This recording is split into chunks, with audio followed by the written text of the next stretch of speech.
Hello, welcome to Minority Report. I'm your host, Salomón Flamenco. On today's episode, we have something a little different. We have the director and cast of a short film still in pre-production. The film is called Desolate Dreams, and the people we have on today to tell us about the film are Kiyoka Rhodes, Deon Tillman, and Brent Yoshida. What is Desolate Dreams? Well, good question, listeners. Set in downtown LA in 1942, Desolate Dreams follows Robert Parker, an African-American journalist who advocates for justice alongside a Japanese-American family forced into a prison camp. The obvious background of this being President FDR's Executive Order 9066 following the events of Pearl Harbor. Like I said previously, the film is still in pre-production and they're looking for donors. This is a story of solidarity between two cultures that really deserves to be told. And alongside her killer cast, I really believe Kiyoka Rhodes is the best person to tell it. I hope you'll enjoy the show.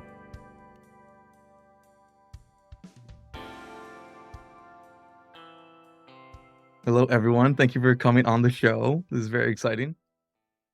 Thanks so much for having us. Very excited. Going on. So who are you all and what do you do? And let's start with the director.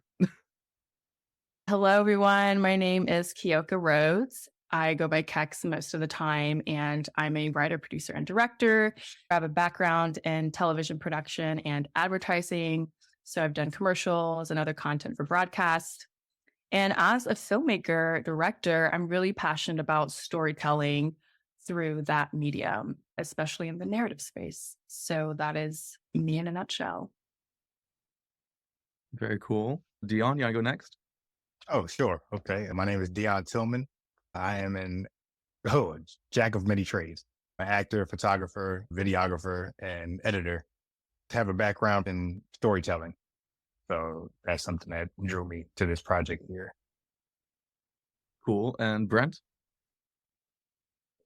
My name is Brent Yoshida, playing Kazu Sakamoto, and I was just really drawn to the story of mixed cultures. I have a lot of mixed family, and so, I don't know, it's just really wonderful meeting Kex in person, and I'm just very, very excited to be working with these other two. They're just wonderful people, and I'm excited to meet the rest of our team.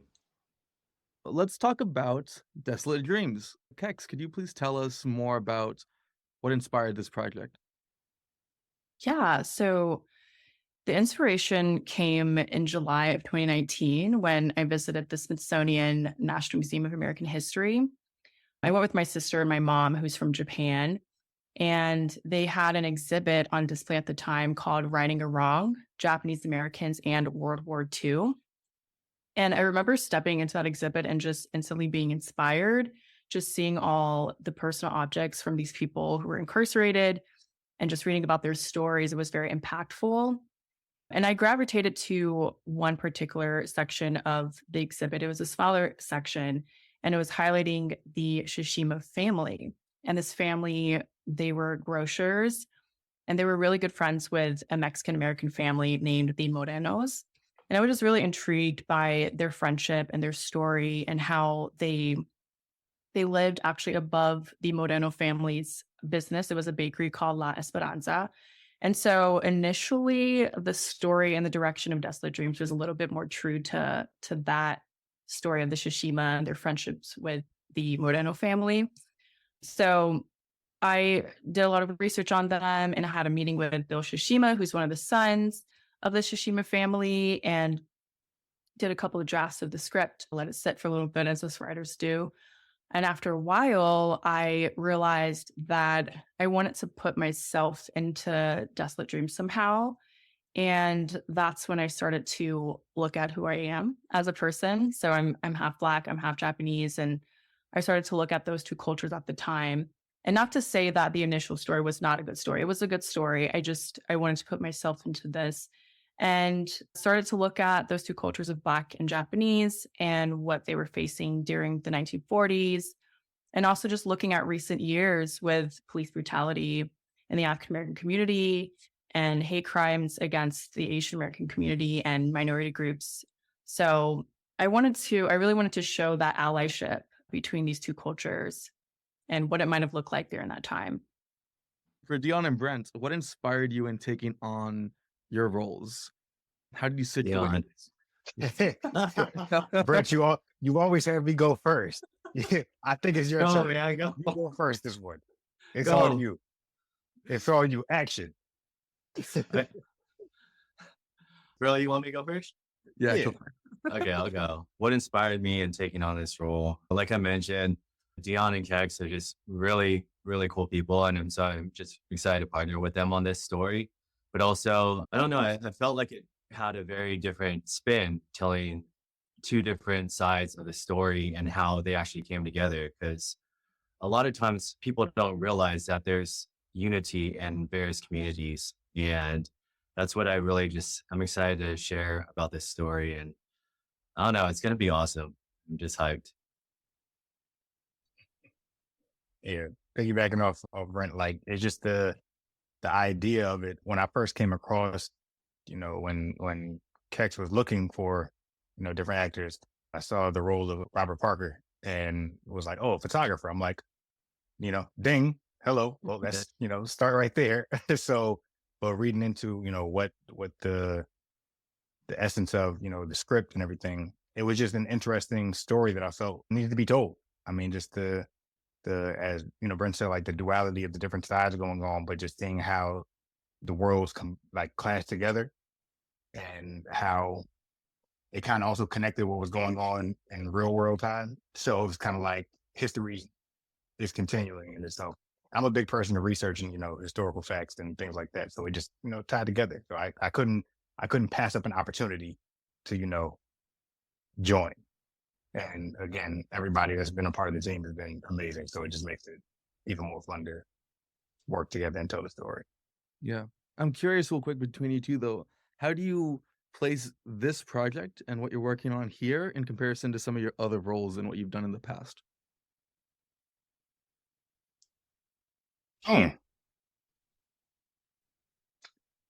So, I mean, different stuff that I've done between short films or like mini series or skits like that. Normally it's like more in a comedic role in a sense sometimes.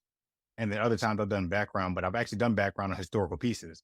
So it's not too far off from the idea, of the different projects in itself. Ultimately, it's telling the story. And that's what it's all about for me. Like that's what drives me in that idea. And I don't,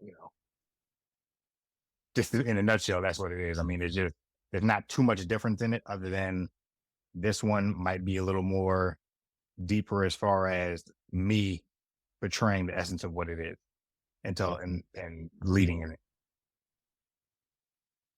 Yeah, I really love storytelling as well. I think that's a common theme for all of us. And I feel that stories that have like a triumph through adversity really kind of like pull at my heartstrings. And this was definitely one of those. I don't know. As soon as I got the script or the sides and I was just reading through them, I just went to like a different place.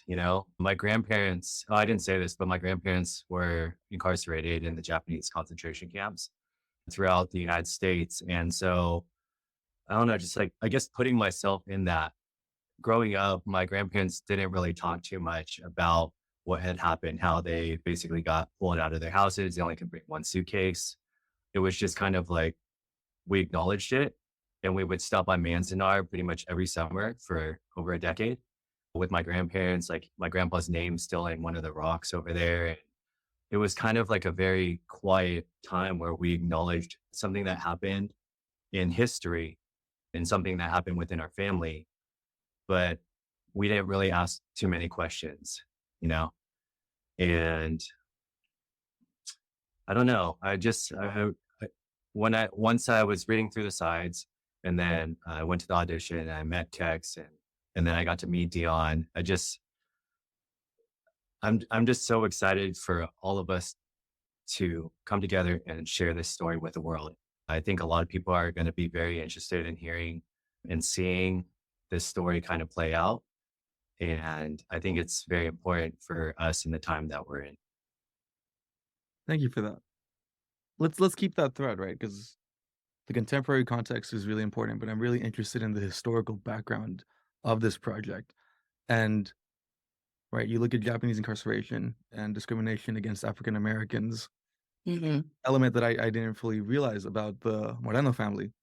And I'm just curious, how has that informed the film's cross-racial solidarity project? Hmm. Yeah. I don't usually like to compare struggles because each community has their own traumas. But I think what brings the two minority groups together, Black and Japanese or Black and Asian, is that society rejected them in a country that claims to be a place of liberty and freedom. But that was taken away from both groups with slavery and Jim Crow laws in the African American community to the racist propaganda against the Japanese Americans and their incarceration. For Dion and Brent, I'm really curious. Um, I know only some things have been filmed, but what does your process look like in placing yourselves in this historical context as actors? It's heavy to have to revert back to a certain time where, as Tex just said, like those forms of society were rejected, no matter how, just the fact that, as humans we're rejected, even though all work was done, minding your business, but everything was done as far as, building the different communities and building the different structures amongst the country to still be treated so poorly for no reason. I mean, it's heavy to have to get into that mindset.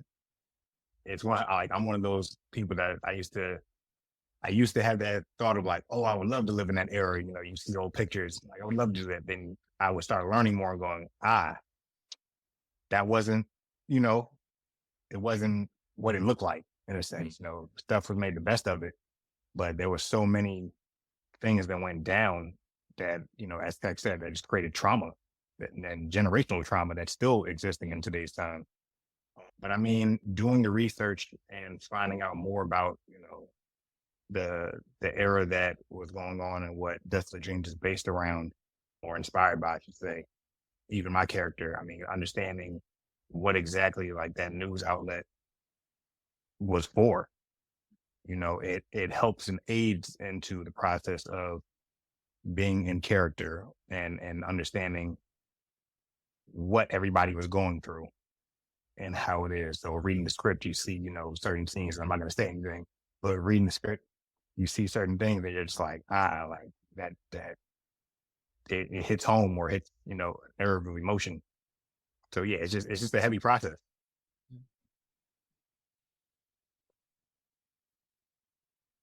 Yeah, I love what you said, Dion. I feel like that just it's a reminder of how important the media and what a responsibility they have, right? Because Mhm. what we consume, whether it's on social media or on the news or newspaper, affects us because we take it as truth.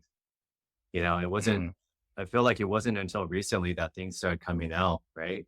Of things where we'd be like, oh, actually, that wasn't true. That was actually just the way this was spun. And so I thought it was a very interesting thing to read about that and the responsibility that people in media have to tell the truth and to give, depending on, I mean, obviously the source and context, if it's like a reality show, yeah. But if it's news, to try and give as much unbiased and just, I don't know, it was just a strong reminder of that. I think, and then in terms of historical context, with these stories, I think through COVID and all these different things have been going on, a lot of things have kind of risen to the surface to say. And I've had conversations with my elders and my peers and people younger than me as well that maybe conversations that wouldn't have come up in the past, but because things are kind of coming to the surface, it's creating a space to talk about it. And I think us within entertainment or within storytelling also have that same responsibility to share these things and to create a safe place for people to have open discussions on both sides. I'm not saying that one side is right or wrong, but to understand the responsibility in that. And I'm just, I don't know, I feel very fortunate to be able to, again, work with them. I know I keep saying that, but I really love them. And I'm very excited to put our minds together with the whole cast and crew and to deliver a story that's very unique to this world. And so I'm very excited to be on board. Yeah. We love you too, Brent. Yeah, we love you I too, wanted Brent. I was gonna say. I wanted to add too. I mean, one of the things that, goes into what Brent and I just said regarding getting into, the character and getting into the zone of telling the story. A lot of people, especially in today's time, are having this stigma of like they don't like historical pieces anymore because it creates that energy and, it reminds them, kind of what Brent was talking about, like it reminds you of it. But it's one of those things that when you don't know, history repeats itself. And it's like, I think something like this, especially in recent years where, there's literally been a divide. I mean, if we could talk about social media, the news, there's been a divide amongst, Black and Asian culture. And that goes back into, many different historical aspects. But the thing about it is, and why this is important is, it wasn't all such a divide. It's not that there wasn't any, but that wasn't the full story. And that's why this is important. Mm-hmm. Yeah, just building off of that too, it reminds me of a conversation I was having recently with someone who's Japanese American, and he was explaining how he had family members in the camps, I believe Manzanar, and we were talking about Desolate Dreams, and he mentioned how it's there. He's seen a lot of different stories told about the Japanese American incarceration, and not to say that they're not good stories, but he was mentioning how with Desolate Dreams, with recent things that have been happening between both cultures that we've been seeing in the media, he is very, very much looking forward to seeing it from this different angle, looking at Black and Asian allyship. So I just wanted to add that, just reminded me of that conversation. Yeah. Yeah. And I want to piggyback them as well. And, when all the Asian hate crimes were going on, probably a third of my friends are Black. And so I had a lot of them reaching out, and I want to also narrow that gap as well. Family members, friends, people I consider family that I grew up with. And I don't know, I also want to continue to close that gap as well, because I think it's important. And I also feel like there's not as much division as sometimes is portrayed by the media. And so I want to come on board and back that up, because some of my richest conversations have been with my Black friends who have like really poured out their hearts and like checking on me genuinely, like asking like, do you want me to cruise over there and like just kick it with you, or you want to talk about this or whatever it is. And I can't say enough about how much that meant to me in that time. It was a very like, not confusing thing, but it's a lot to handle, I think, for everyone on both sides and everyone involved, everyone who's seen it. It was tough, and so it was a lot to kind of digest. And so for them to reach out, I don't know, I'm talking about right now, I kind of get a little bit emotional, because I just feel like as humans, even though we have different color skin, we're not that much different. And I'm just, I want to like share that story with the world. And I think, I believe Deon and Kex do as well, that like we are humans as just one race as humanity, And so to see it from that side, I think is important, and to close those gaps, not just between Black and Asian, but between different races and different cultures. Yeah. Just to like encapsulate everything that was just said, right? I mean, especially within the last few years, the animus, like the vitriol between people, and especially against minorities, Black people, Asian people, Latinos, like it's been so blunt and out in the open. It's really disgusting. And to Brent's point, and to everyone's point, like that is the importance of the media we consume, right? Like that's part of the mission of what I'm doing here. It looks like that's the mission that you guys are trying to do. Yeah. I mean, like, it's just, this is kind of rambling, but it's just been something that we all feel the need to fight back against. Yeah, is what I'm thinking. Yeah.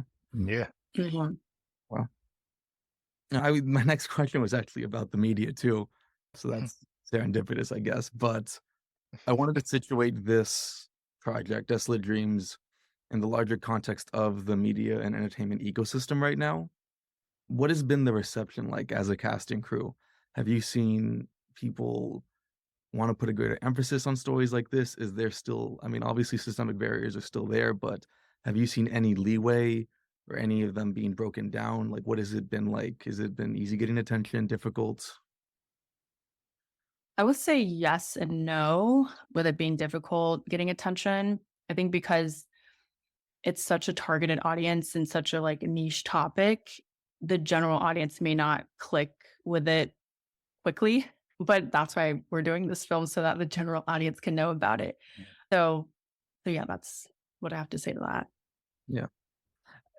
I don't want to interrupt, sorry, but just like in my own head, right? If Robert Parker was a white guy, it would be just American history, right? Like that's the weird thing to me. Like it's niche because the cast and crew are majority people of color. Yeah. I mean, even who he was based off of, John Kinloch, like, I mean, the California Eagle, when you look at the historical factors of it, there were transitions as far as how that news outlet came to be, but ultimately ended up being ran by a Black woman. So it's like to even know that in that era is kind of like, and even that story of how, she acquired it. And I don't know if I'm saying her name correctly. It's Charlotta Bass, I want to say. I don't know if I'm saying it properly. I don't, so if the family hears this or anybody, descendants of it, my bad. but even still, just the way that was acquired and how it was ran and the subjects that they focused on. I mean, that's the thing where it's like it's news and it's most things that are important and people need to hear, people don't want to hear. Even in this field of telling stories and, or even in journalism, I mean, the phrase, if it bleeds, it leads.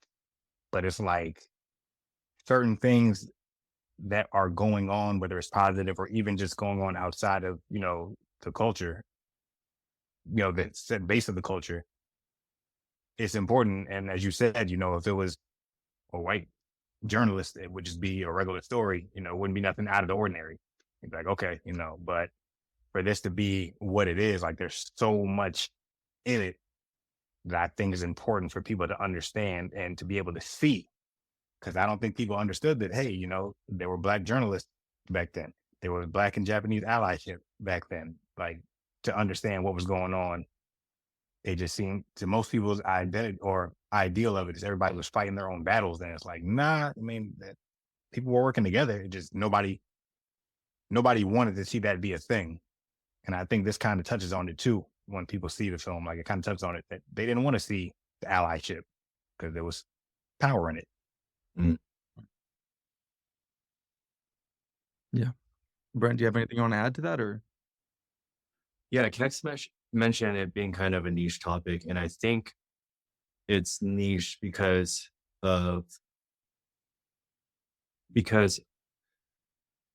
yeah, kind of like sometimes people don't want to accept that or don't want to change, right? They want to keep it in the Japanese community. They want to keep it in the Black community. And this is what we're doing. And this is what we're doing.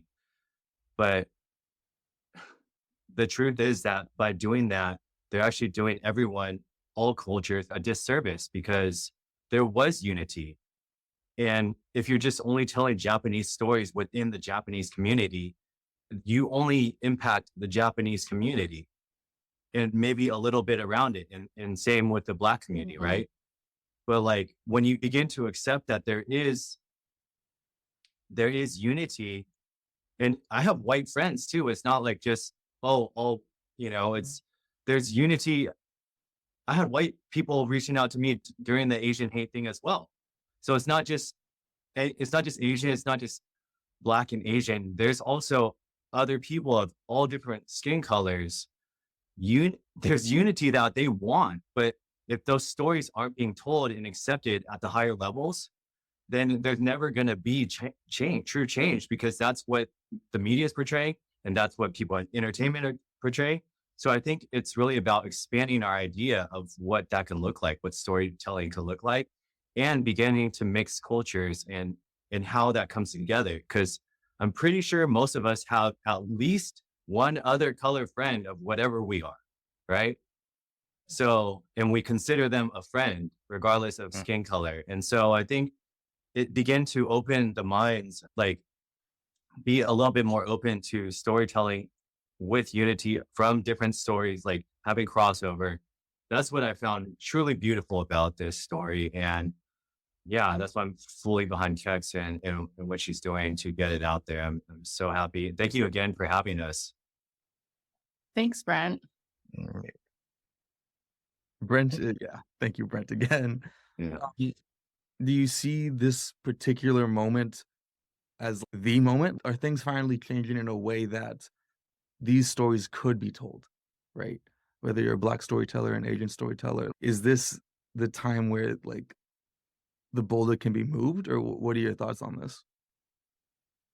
I always think of this quote. I feel like I shared this quote in like every interview, but there's a director that I greatly admire named Demaine Davis. And one time she told me to create what speaks to you, not what the market demands. So I feel like if the market is demanding for this, like, yes, it's the time to launch it. But I feel like, if you have a story like this and it's not demanded in the market, I think you should still go for it. And, not like fight the system, but like, do what you can to, I mean, maybe you have to fight the system actually, but do what you can to make it happen. And what Brent was talking about, it just reminded me too, someone was saying on an interview that I was listening to like recently and about these kind of stories and like how will people know about these stories unless there's people to tell them and platforms for these kind of stories to be told.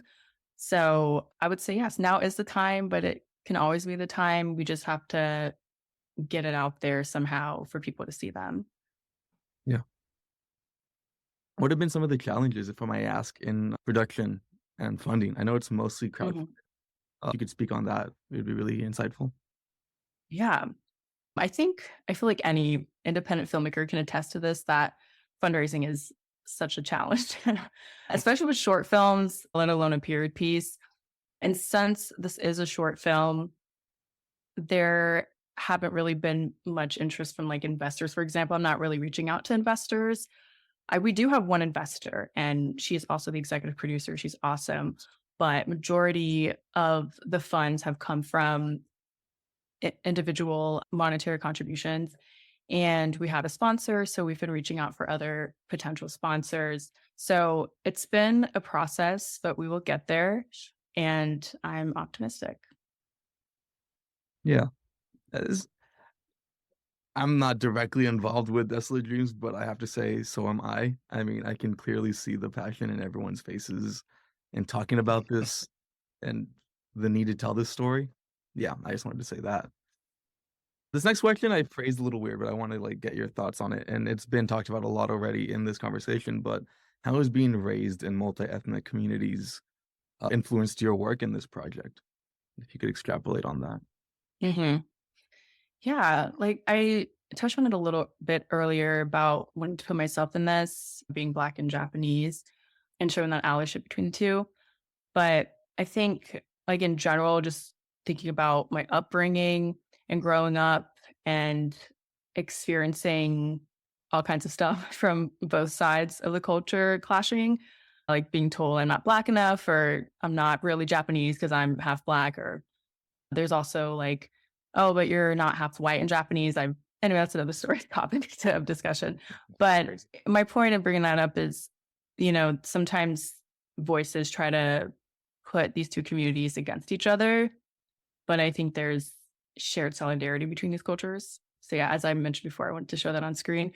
But I definitely think that with this film, and especially with the feature film that I'm currently writing, that I plan to pitch this year, it's definitely inspired or influenced by me being raised in a multi-ethnic community. Can we get a teaser of the script you're working on? I will just say it is in the martial arts space, but I'm not going to give anything about the plot for now. Okay.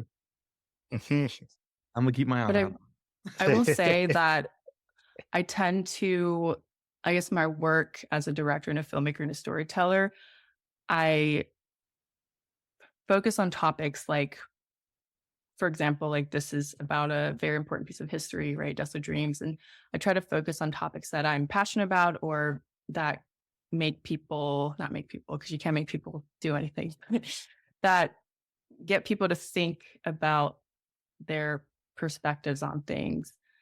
So I know that's super fun, but when it's announced, it will be announced and you will all understand. Okay.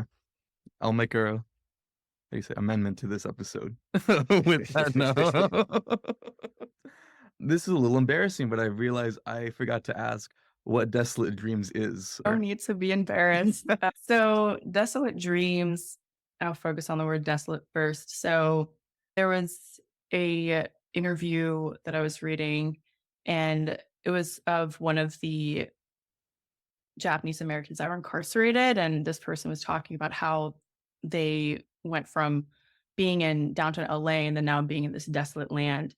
And I mean, it's really what it was. All these camps were in desolate lands. There was nothing there. It was just literally a mountain and like dirt everywhere. And then the dreams part is because a lot of these people were taken away from their lives, their dreams, and they were just put in these camps. And so their dreams were desolate. So it's kind of like a play on words that are used interchangeably. That makes sense. Yeah. No, it does. And again, it's just the weight in which all this, must weigh on you guys.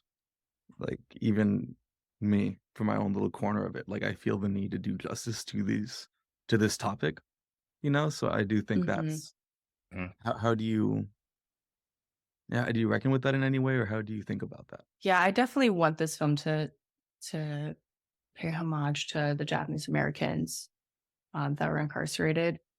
I'm sorry, I would have to think about this. It's kind of like spoken on earlier, like because it's such a heavy topic. I mean, definitely want to do it justice. I mean, there's no really other way to word it as far as just portraying the characters, portraying, just the emotion of what was going on during those times. And to be honest, I don't think a lot of people are even aware that these things were going on during those times, at least not to the extent of how it went down. And of course, people, if they watch the teaser or, once they finally see the full product, I don't think people were aware that stuff like this even happened. But again, that goes to show, I mean, the education system and what they teach you in history, about what they inform you about, it's kind of like, so having such a project and a story to tell, it just comes with, the responsibility of making sure it's told and portrayed correctly. And that's just being, playing as Robert Parker. Like I said, I'm just hoping that I can bring that to fruition and even showcase, Kex's dreams of how she envisioned it. Mm-hmm. Yeah, kind of what you were saying. You were saying how even in you said small corner, but I think everyone they see their own influence as like small, right? They're like, oh, who am I to like, I can't really move the world. But I think when we come together, and again, I said earlier, this is from all of us, we really appreciate you taking the time to ask these questions and be curious about the story that we're trying to tell. And so again, thank you so much for having us on board. It's a pleasure. But I think going back to that, the small corner is like when we all unite and we kind of come together to tell these things that we find moving for us, to tell these stories that we find important for not only, those who have come before us in our own generation, but the generations forever as long as film goes. That's the beauty of film, is we can watch old films and see the story that they're trying to tell. What was the message that they were trying to say? And in our own little corners together, I think collectively we can begin to shift things, begin to share a different or unique perspective.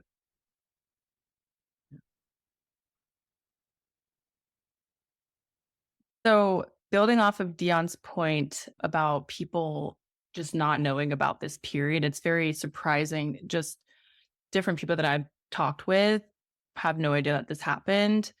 Some knew about it, maybe saw like a paragraph in their history books growing up, but I think that that's one of the things with this film is it's going to raise awareness for people like that who aren't aware about this period. So I just wanted to add that. It's Yeah, crazy when you think about that. yeah, no, education system isn't very good. It's a shame. Like, you should be taught this. You should be taught the unsavory things about this country's history. They just would rather you be ignorant to what's happened and what is happening. Well, I Let's think get up. something that's related to concentration camps and on that point is there was a point in time when the United States government denied the fact that there were guard towers with armed, that were armed. Mhm. And when I used to visit Manzanar, it was like basically they had wiped everything. There was no barracks. Everything had, I would just go out there, just like little rocks, and it was just desert and barbed wire. And so it wasn't until recently that they've rebuilt some of the barracks.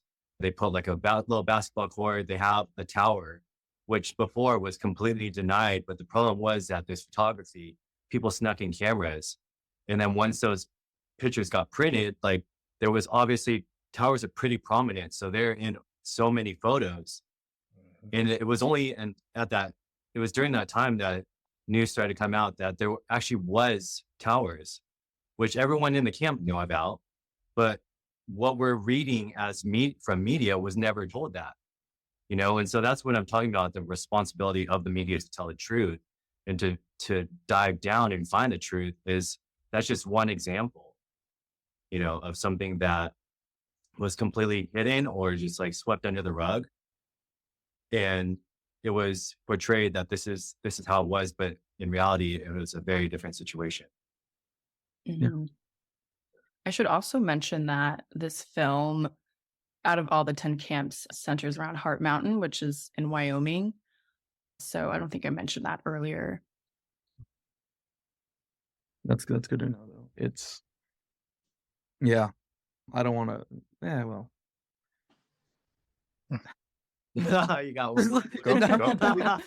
It's just Go so for much it. to like reckon with, like Yeah, I know for sure. the racism and xenophobia of this country runs so fucking deep. I mean, Yeah. like, Yeah. it's I don't know.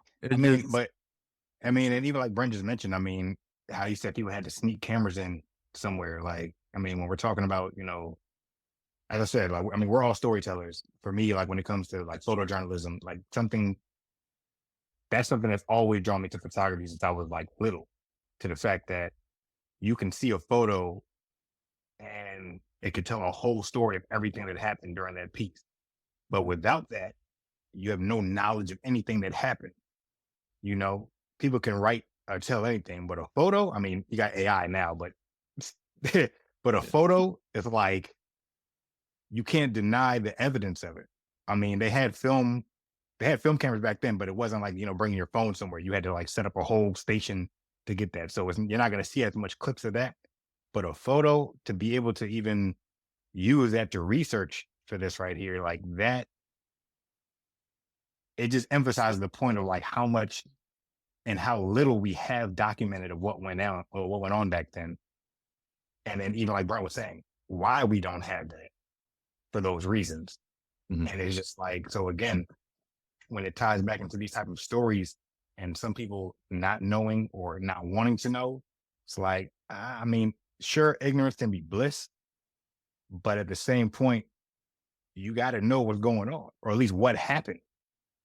Because there's a lot of people who do things, and as we see in the country, like literally stuff is going on that happened a decade or two ago, 5 decades ago, during the era that we even, showcasing, and people want to act like it's brand new. And it's like, no, that's the problem. Yeah. I really feel like it's a responsibility on both sides, the media to tell accurate stories, and also the whole like the public, right? To dive down and ask questions, or to push stories that of things that are unique, like Desolate Dreams, you know, like those kind of different narratives that we haven't seen or heard about. And so I just, it's really cool. It's a very, I don't know, malleable time where the media is changing because there's so much of it. Hmm. So you can really find content on anything you want, you know? Hmm. But also it gets kind of lost in everything, right? So it's kind of like there's always pluses and minuses, but the internet has really changed the game, obviously. I think the positive spin on that would be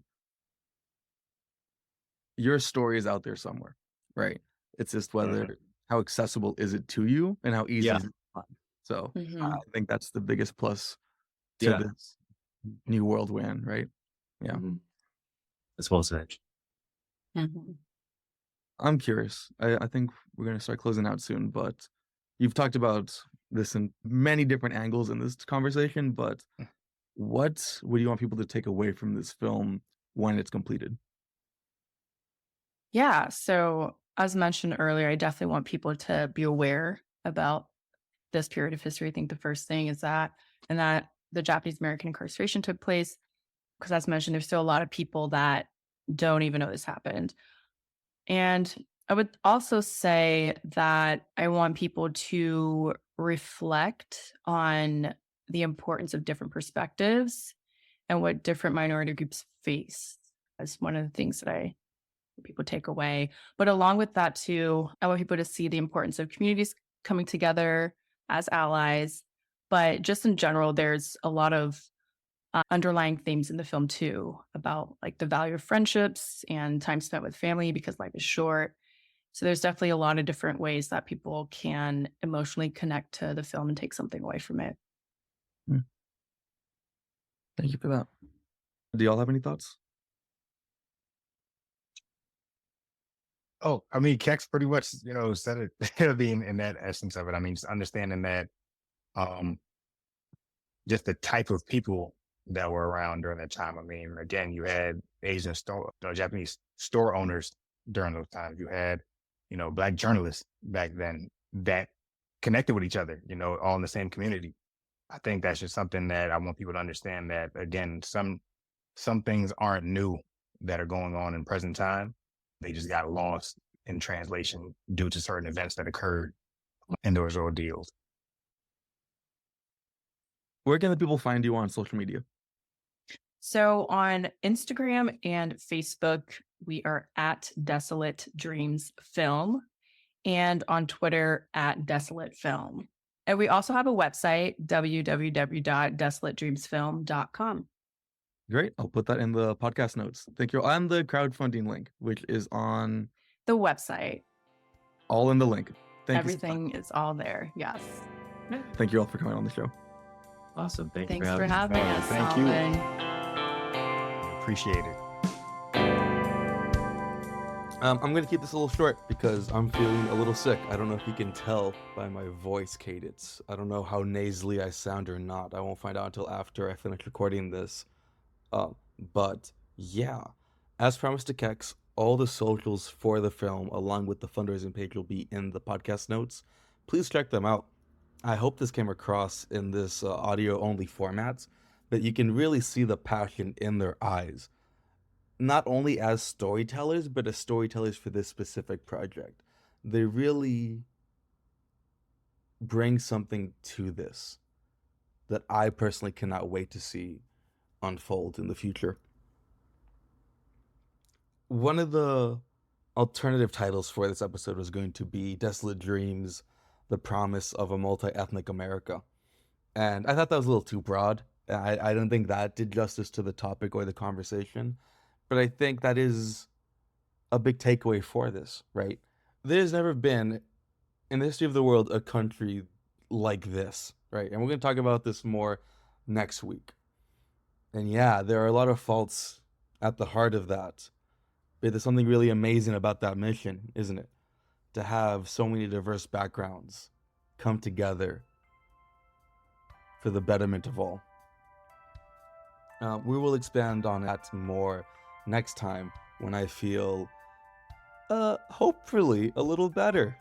This has been Minority Report with me, your host, Salomón Flamenco. If you want to reach us on Instagram, you can reach us at minority_report_pod, or you can reach out to me on my personal Instagram at salmonflamingos. If you want to keep up with the conversation, email us at minorityreport.beat@gmail.com.